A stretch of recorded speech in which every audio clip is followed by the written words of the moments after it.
Terima kasih pimpinan, Mas Nusron yang saya hormati, rekan seguru dan seilmu, Pak Wamen, Bapak Ibu semua. Saya pikir ini menjadi sebuah pencerahan bagi kita semua, karena selama ini kita hanya mengikuti di media massa. Kita mengikuti apa yang terjadi di Komisi 4 kemarin, beribut-ribut, dan tentu kami mengatakan ini akan sampai pula ke Komisi 2.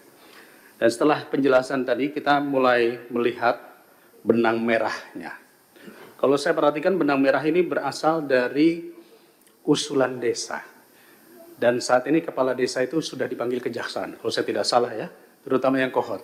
Agak unik ini, karena desa Kohot ini hampir mayoritas 263 bidang, 390 hektar ada di situ. Di desa lain malah tidak ada, hanya ada mungkin satu desa yang 3 bidang itu ya. Nah, pertanyaan saya yang terbesar adalah kenapa desa Kohot? Kenapa harus di situ yang paling banyak? Padahal kalau kita lihat perluasan PSN tadi malah tidak ada sama sekali.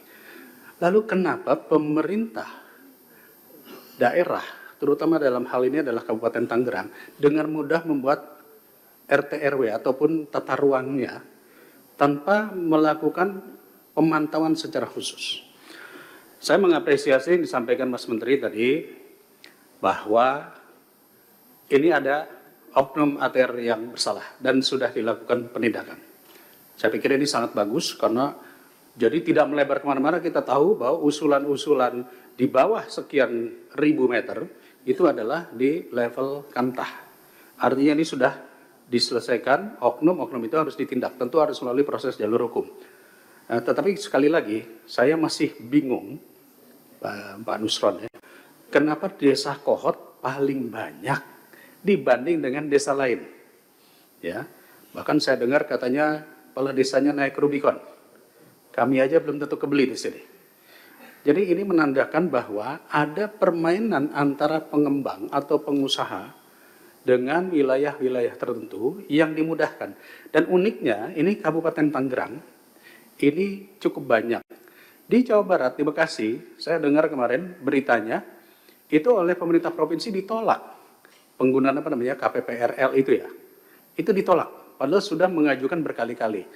Nah, saya tidak mau mencari kesalahan di mananya, tetapi kira-kira prosesnya bagaimana sih dalam proses penentuan RT RW ataupun tata ruang oleh pemerintah daerah bahkan sampai ke desa, dan kemudian apakah rekomendasi GIRIK itu hanya cukup dari kepala desa saja?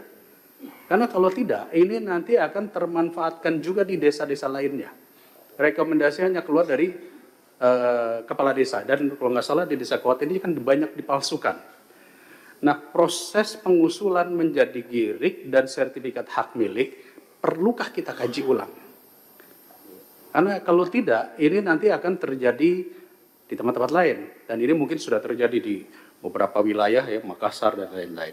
Itu yang pertama.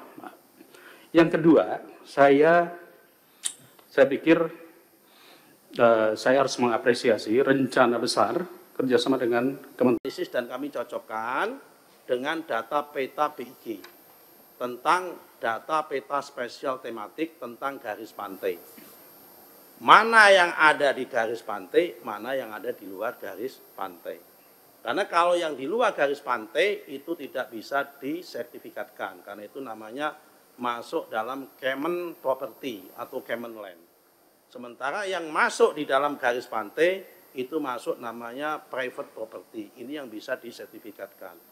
Yang masuk di Kemen Property tidak bisa kita sertifikatkan. Nah, terus yang masuk di dalam Kemen Property mau tidak mau harus kita batalkan. Yang masuk di Private Property sepanjang prosedurnya benar, bukti juridisnya benar, ya tidak kita batalkan. Yang masuk di dalam garis pantai. Nah, karena itu langkah selanjutnya adalah setelah kita cocokkan, ada yang kita batalkan. Ya kan, pembatalan hak atas tanah. Sementara ini yang kita batalkan 50 bidang sementara ini. Ya kan, dari 263 dan 17. Yang kita batalkan 50. Sisanya Pak, sedang berjalan, masih kita on progress, kita cocokkan. mana yang di dalam garis pantai, mana yang di dalam luar garis pantai. Apakah nambah? Potensinya bisa nambah. Karena kita baru bekerja praktis baru 4 hari. Karena Selasa kita umumin hari Senin, Selasa, Rabu, Kamis, Jumat. 4 hari. Kemudian libur, kita masuk hari ini. Selama 4 hari kita dapat 50 bidang tanah. Nah, langkah selanjutnya bagaimana? Yang pertama adalah pembatalan hak atas tanah bagi yang pertama proses pembuktian yuridisnya tidak betul. Nomor 2, pembatalan hak atas tanah bagi yang prosedurnya tidak betul. Yang nomor 3 adalah pembatalan hak atas tanah bagi apa yang bisa jadi yuridisnya betul, bisa jadi prosedurnya betul, tapi fakta materialnya saat ini sudah tidak ada. Itu kita batalkan. Nah, kemudian nomor 2, kita melakukan audit investigasi terhadap proses penerbitan sertifikat tersebut. Dari hasil audit tersebut, kita merekomendasikan pertama, rekomendasi pencabutan lisensi kepada KJSB, Kantor Jasa Survei Berlisensi. Karena yang melakukan survei dan pengukuran itu perusahaan swasta. Karena di kita menggunakan 2 survei. Pertama, survei oleh petugas ATR BPN. Yang kedua, bisa lewat jasa survei berlisensi, tapi disahkan oleh petugas ATR BPN.